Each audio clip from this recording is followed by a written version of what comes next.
Hello family, welcome back to my YouTube channel. This is me Sakshi Sharma with new videos. So today's topic is making of Constitution of India. So let's go for the notes. So topic is making of the Constitution of India. तो constitution of India कैसे बनाया गया? सबसे पहले एक mission बना जिसका नाम था कैबिनेट मिशन, जो बना 1946 में, और उस टाइम जो वाइसरॉय थे वो थे लॉर्ड वेवल। इसके तीन मेन हेड थे जिनकी शॉर्ट फॉर्म मैंने बनाई है SPA. S for Stafford Cripps, P for Patrick Lawrence, A for AV Alexander. Constituent assembly was formed in November 1946। Constituent assembly बनाई गई इन नवंबर 1946। अब ऐसे तो बनाई नहीं गई होगी, ज़रूर कोई इसका काम होगा तभी तो बनाई गई। तो इसका काम था to frame the Indian constitution. जो कॉन्स्टिट्यूएंट असेंबली की फर्स्ट मीटिंग हुई वो 9 दिसंबर 1946 में हुई, और जो इसके हेड थे वो थे सच्चिदानंद सिन्हा। वो भी इंटरिम हेड थे, ऐसा नहीं था कि मतलब हमेशा के लिए बने थे। वो उन्हें सिर्फ कुछ टाइम के लिए बनाया था जब तक कोई हेड नहीं था। फिर नेक्स्ट मीटिंग 2 डेज बाद ही हुई। देखिए ये 9 को हुई है, 9th ऑफ दिसंबर, ये 11th of December. Next meeting 11th of December 1946। इसके प्रेसिडेंट थे डॉक्टर राजेंद्र प्रसाद और वाइस प्रेसिडेंट थे H.C. मुखर्जी, और कॉन्स्टिट्यूशनल एडवाइजर थे sir B.N. Rau. Idea to have the constitution, किसने आइडिया दिया कॉन्स्टिट्यूशन का? M.N. रॉय 1934। किसमें दिया, किस ईयर में दिया था? 1934 में। ये सारी चीज़ें आपको टिप्स पर याद होनी चाहिए। ये बेसिक और बहुत ही इंपॉर्टेंट चीज़ें हैं। अब आपको इसमें कन्फ्यूज़न हो सकती है BN और MN में। तो देखिए हम इसे ऐसे याद करेंगे, कॉन्स्टिट्यूशनल एडवाइज़र, इसका A लेंगे, A, और ये BN, तो A और B लेंगे, जिससे हमें याद हो जाएगा AB मतलब एडवाइज़र BN। ठीक है, चलिए फिर नेक्स्ट पेज पर चलते हैं। अगर इसमें कोई भी आपको डाउट हो तो प्लीज़ कमेंट डाउन। तो अब बात करते हैं कॉन्स्टिट्यूएंट असेंबली की। कॉन्स्टिट्यूएंट असेंबली की टोटल सीट्स थी 389। टोटल स्ट्रेंथ जो थी वो थी 389। फिर ये डिवाइड हुए 2 पार्ट्स में। तो फर्स्ट पार्ट था 296 और सेकंड पार्ट था 93। जो 93 सीट्स थी वो थी प्रिंसली स्टेट्स की, remained unfilled as the state away from constituent assembly. वो लोग हमेशा दूर रहे क्योंकि राजा महाराजा थे, उनके पास कोई कमी नहीं थी, उन्होंने कभी इंटरेस्ट ही नहीं दिखाया। तो बची ये 296 सीट्स, वो थी ब्रिटिश इंडिया की। ब्रिटिश इंडिया इसलिए क्योंकि उस टाइम ब्रिटिशर्स के हाथ में था इंडिया, तो ब्रिटिश इंडिया। फिर 296 का ऐसे डिवीजन हुआ 292 में और 4 में। जो सीट्स हुई वो थी चीफ कमिश्नर प्रोविंसेस की, और ये थी 292 ब्रिटिश प्रोविंसेस की। तो चीफ कमिश्नर प्रोविंसेस ये डिवाइड हुए, ये 4 इनको ऐसे सीट्स मिली: Delhi, Ajmer, Merwara, Coorg, British Baluchistan. Seats allotted proportional to each one's respective roughly in the ratio of 1 to a million। 1 to a million, इसे याद रखना बहुत ज़रूरी है। मतलब अगर 1 मिलियन लोग मुस्लिम्स हैं तो उन्हें 1 सीट मिलेगी, और अगर 10 मिलियन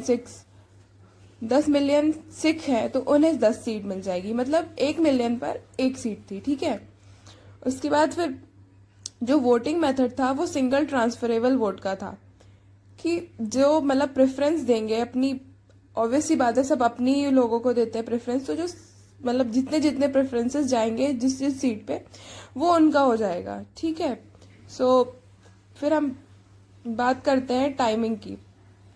ये कॉन्सेप्ट आपको बहुत अच्छे से क्लियर हो गया होगा। फिर अब बात करते हैं टाइम की, कि कितना टाइम लगा कॉन्स्टिट्यूशन को बनाने में। It took 2 years 11 months and 18 days to finalise the constitution. 2 साल 11 महीने और 18 दिन, इतना टाइम लगा। ऑब्वियस सी बात है सबसे लेंथीएस्ट कॉन्स्टिट्यूशन हमारा इंडिया का ही है, तो इसे बनाने में 2 साल 11 महीने 18 दिन लगे। उसके बाद एक ऑब्जेक्टिव रिजोल्यूशन बनाया गया, वो 11th ऑफ दिसंबर 1946 में बना by Pandit Jawaharlal Nehru. Now some functions performed by constituent assembly. कुछ फंक्शंस परफॉर्म हुए कॉन्स्टिट्यूंट असेंबली के द्वारा, वो थे नेशनल फ्लैग। नेशनल फ्लैग कब आया? 22 जुलाई 1947, 22 जुलाई 1947 में नेशनल फ्लैग आया। नेशनल एंथम और नेशनल सॉन्ग ये दोनों सेम डेट सेम ईयर में है, 24 जनवरी 1950, 24 जनवरी 1950।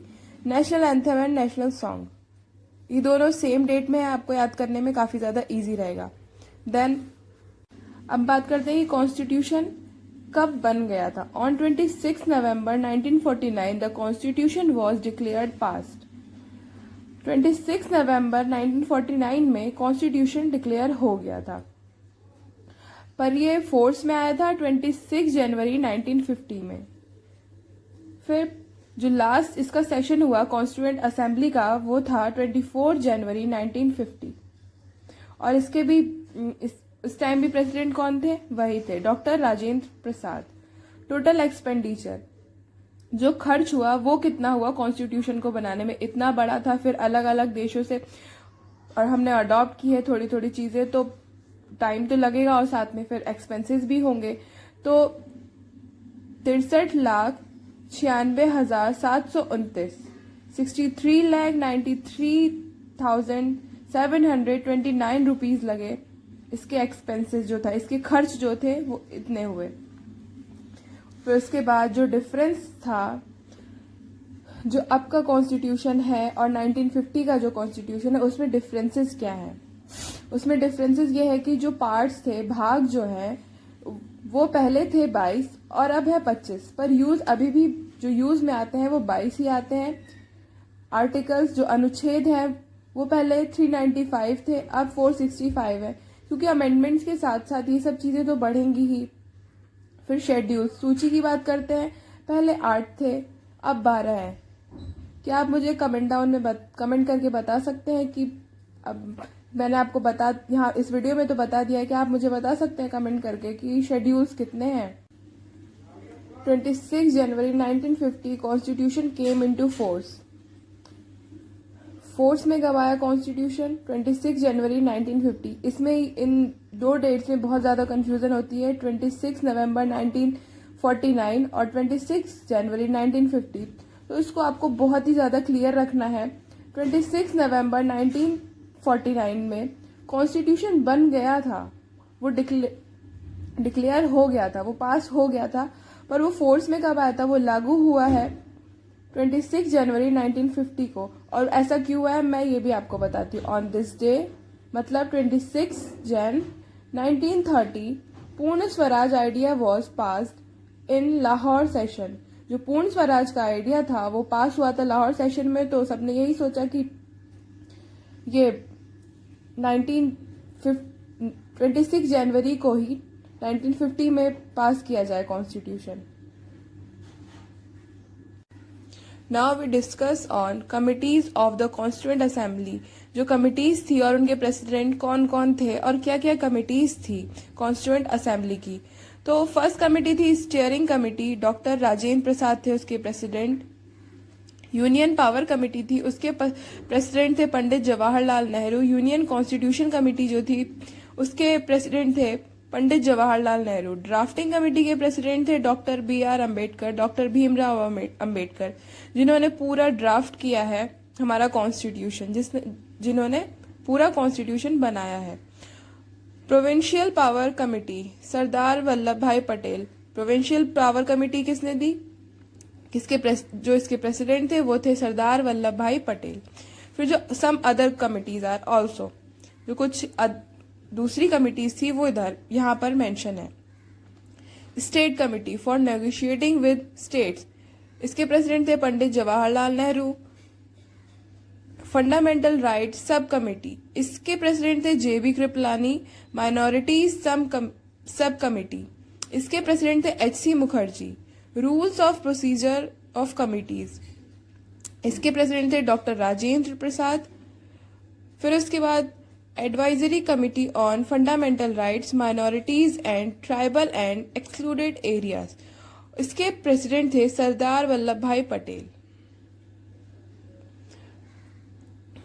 ये वीडियो हम यहीं पे फिनिश करते हैं। नेक्स्ट टॉपिक हमारा होगा सोर्सेज ऑफ इंडियन कॉन्स्टिट्यूशन। अगर आपको किसी और टॉपिक पे वीडियो चाहिए तो आप कमेंट कर सकते हैं, आप मुझे बता सकते हैं, मैं उस पर आपको प्रोवाइड करा दूंगी उस टॉपिक पे नोट्स में आपको और एक video.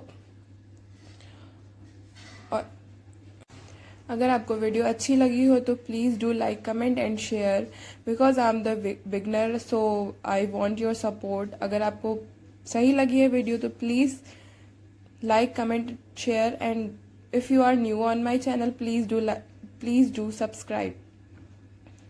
Again, thank you. And अगर कोई भी फॉल्ट और एरर लगता है आपको तो please you also comment down. Stay tune, next topic की वीडियो मैं जल्दी ही आपको प्रोवाइड करा दूंगी। Thank you.